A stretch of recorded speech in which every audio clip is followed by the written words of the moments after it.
সাংবাদিক বন্ধু বান্ধৱীসকল, আজি ডিব্ৰুগড়ৰ বাবে এটা স্মৰণীয় দিন। আমাৰ ডিব্ৰুগড় মহানগৰৰ মাজমজিয়াতে অসম চিকিৎসা মহাবিদ্যালয়ৰ আমি এখন চিটি হস্পিটাল নিৰ্মাণ কৰিব খুজিছোঁ।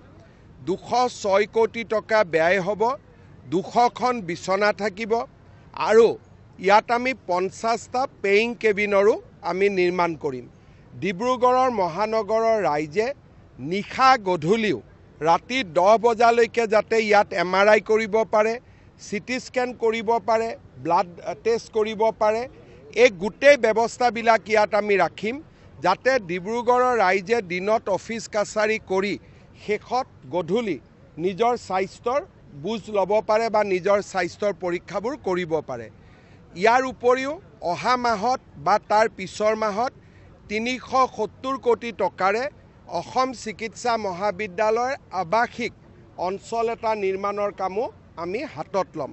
সমান্তৰালভাৱে অহাকালি ডিব্ৰুগড়ৰ প্ৰাথমিক বিদ্যালয় মাধ্যমিক বিদ্যালয়ত যাতে আমি পুষ্টিকৰ মিড ডে মিল দিব পাৰোঁ, অহাকালি আমি চেণ্ট্ৰেলাইজ কিটচেন এটাৰ কামো হাতত ল'ম। ইতিমধ্যে ডিব্ৰুগড়ৰ কেইবাখনো নতুন উৰণ সেতুৰ নিৰ্মাণৰ কামো আৰম্ভ হৈছে। আমি অক্টোবৰ ছেপ্টেম্বৰ মাহত ডিব্ৰুগড়ত MLA হোষ্টেল, বিধানসভাৰ আধাৰশিলা স্থাপন কৰাৰ বাবেও ভাৰতৰ উপ ৰাষ্ট্ৰপতি মহোদয়ক নিমন্ত্ৰণ কৰিছোঁ। মোৰ মনত এটাই সিদ্ধান্ত বা সংকল্প যে আমি ডিব্ৰুগড়ক অকল মহানগৰ ঘোষণা কৰাই নহয়, বাস্তৱত যাতে আমি ডিব্ৰুগড়ক মহানগৰ পৰ্যায়লৈ লৈ যাব পাৰোঁ।